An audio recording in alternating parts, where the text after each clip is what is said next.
We're here at the Starkville Civil War Arsenal with Duffy Neubauer, and this is a unique piece. And, at first I thought these were unique to Mobile and Spanish Fort because both sides use these Cohorn mortars. Yeah. And I was doing a talk at the Vicksburg Civil War Roundtable, and I was all excited to share with the group about these wooden Gumtree mortars that were used at Spanish Fort by both sides. Both the Confederate and the Union forces took advantage of these lightweight mortars in the advanced positions in front of the fort.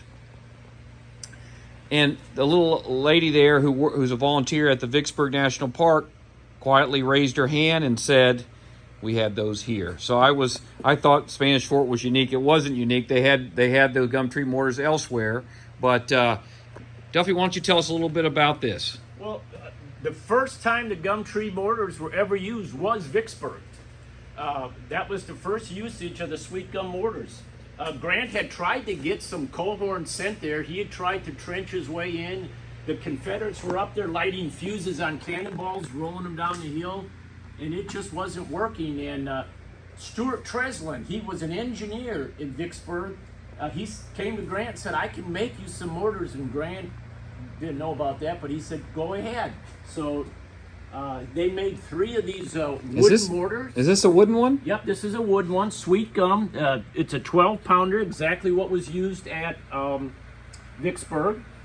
And they ended up firing almost 500 rounds in the last 48 hours of the siege, and that ended the siege of Vicksburg. But at Spanish Fort, the Minnesota Pioneers, if I got this correctly, if I'm going off of memory, they fabricated from the Gumtree stumps around Spanish Fort. They fabricated it right there, these Baldwin County gum trees, and they made a version of this. And the accounts that I've read is it would take 4 guys, and they would carry it. It was light enough that they could carry it, one in each corner, right, to the advanced positions along the trenches. And both sides talked about how feared these were. In fact, it's a little dark humor, but during the siege of Spanish Fort, the Confederates, there's accounts of the Confederates playing a sort of dodgeball at night when they were lobbing the mortar shells into the fort. They had one guy who was particularly good at predicting where the mortar ball the mortar shell, would it be ball or shell?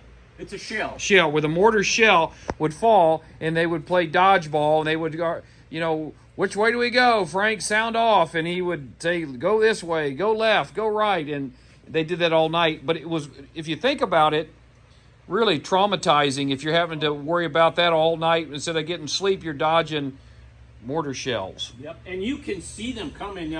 If you go to YouTube and type in sweet gum mortar, or go to my website, starkvillecivilarsenal.com, and go to featured items, you can see a YouTube video at night, and you can see the big arc going through the sky, and then it blow up, so you can watch it. You know where it's going. Yeah, and there's, like I said, there's some pretty vivid accounts of that very thing at Spanish Fort. And in my upcoming book, Digging All Night and Fighting All Day, there are several accounts of the Gumtree mortars that were used by both sides at the siege of Spanish Fort. Guys, if you get a chance and you're near Starkville, or even if you're not near Starkville, it's worth the trip. He's got some wonderful items here at the Starkville Civil War Arsenal. Come and check it out.